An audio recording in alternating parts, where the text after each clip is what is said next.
Hello and welcome back to the channel. I'm your host, Ken Lavigne, singer and vocal coach here on YouTube. And today we are looking at METALlICA and their song No Leaf Clover live with the San Francisco Symphony Orchestra. And we're going to do that right now. Man,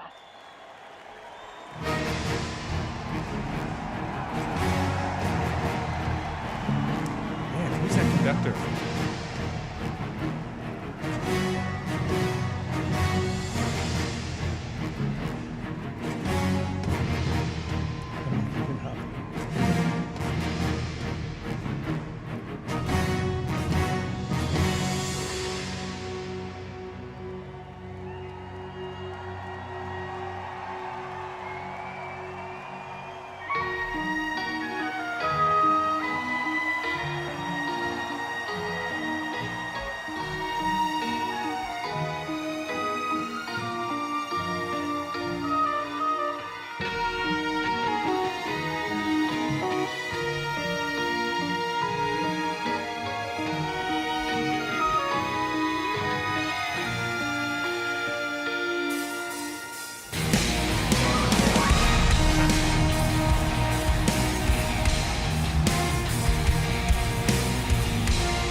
The soothing light at the end of your tunnel.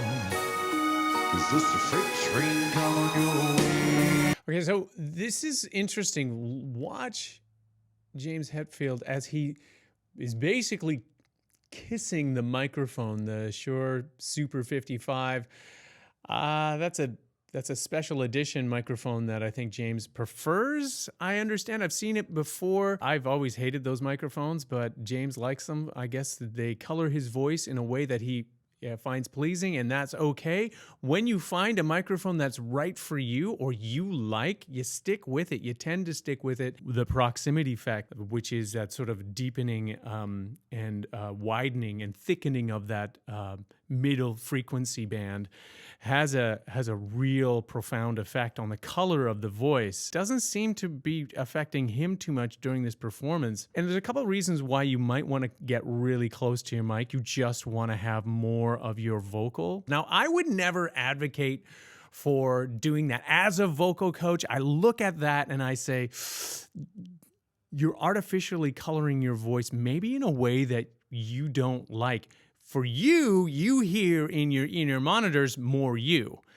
But what the audience hears is something that's really woofy and kind of mid-rangey and lacking a lot of the height and the crispness of your vocal sound. And so you fatten out the middle part of the bandwidth of sound, and you lose some of that crispness. Maybe that's just an aesthetic thing. It's up to you if that's what you want to do. It's working for him. So make the decisions that work well for you, I guess, is what I would say. But as a coach, I don't know that I would go that way. Soothing light at the end of your tunnel.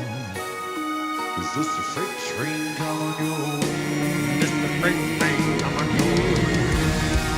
There comes to be the soothing light at the end of your tunnel. These guys don't care about the proximity effect.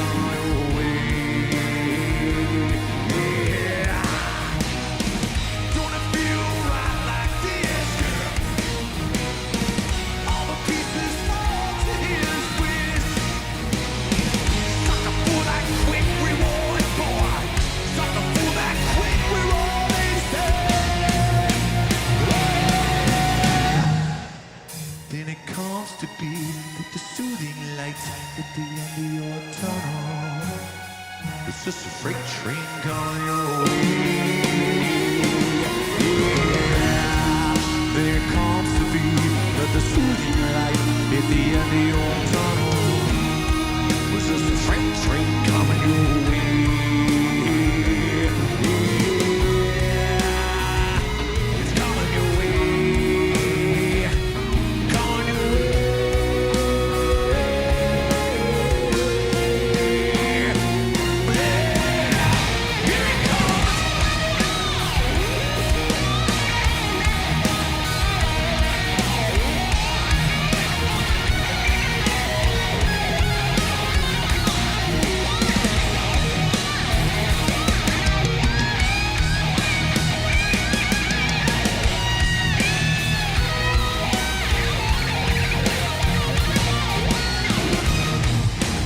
gosh, this is a conducting nightmare.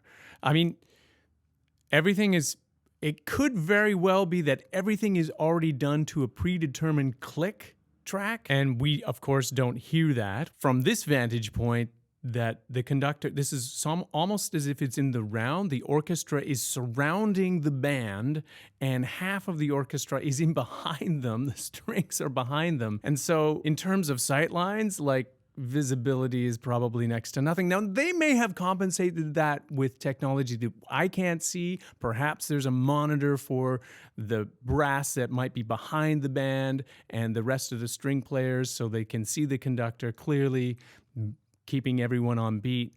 But if there's a click track, maybe sometimes the conductor's purely there for aesthetic reasons. And I have it on good authority from many of my string player friends who have been on these bigger shows, these sort of pop shows with big bands that want to have that orchestra. It's almost as if the orchestra there is primarily for the look, and they are not actually playing live. Though they are playing their instruments, they're not hooked in to the general sound system. And the reason is it can also become a mixing nightmare. As soon as you put some kind of condenser microphone up above to get a natural sound on your strings, what happens inevitably is it becomes a drum mic. That's just how it happens. The drums just obliterate everything. They bleed into everything. You can't get isolation.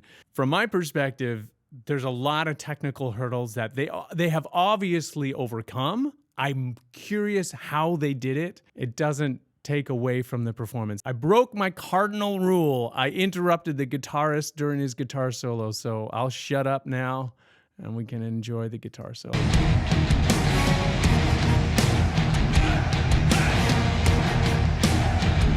did I skip over the guitar?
Beautiful.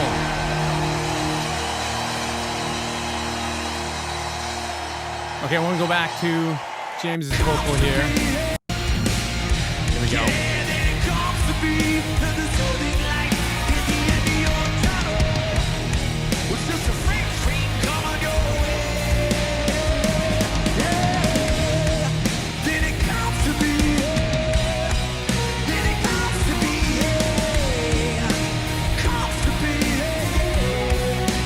Whenever I am listening to James Hetfield and his vocal, I get the impression that while there's that grittiness, compression that's happening above the vocal folds, everything below is relaxed. Now, he has his stance, he's strumming on his guitar, but look at the erectness of his posture here.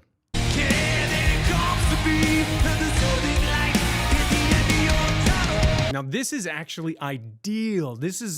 Man, he can't advocate for a better position. He has mastered that over decades-long career, so far be it from me to criticize.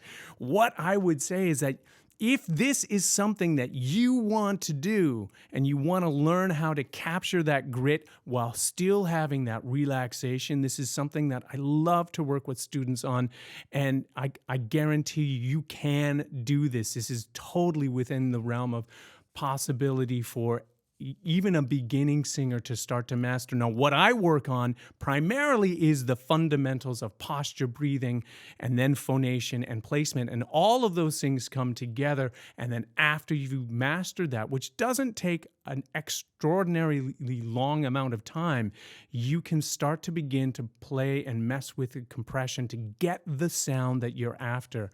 I've worked with a number of students that have had success following that format and not have to go through the growing pains of any kind of vocal fatigue and then, of course, any kind of vocal damage that could result, that takes you out of your practice for a couple of weeks or a month because you've inadvertently pushed yourself beyond your limit in an unhealthy way. James, he's been at this for a long time, and I feel as if his voice just keeps on getting better and better, as I'm discovering here on the merry month of metal. And if you are joining me here for the first time, we are celebrating metal vocalists and metal in general in all of its glory. And I've been guided by many of you delicious saucy meatballs who are giving me prompts as to where I should turn to next. And if you have a special vocal or vocalist that you think would be worthy of inclusion in this merry month of metal, please leave your comments down below in the comment section, and I will do my very best to respond to as many people as I possibly can. Was just a freak train coming your way.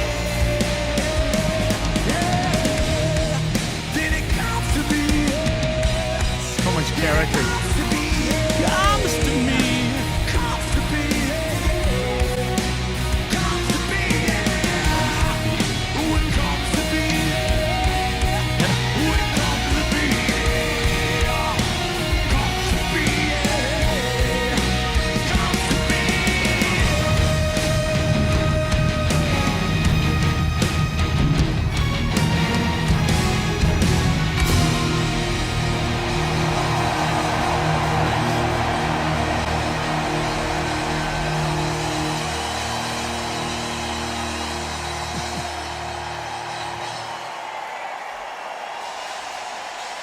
Don't the symphony sound awesome?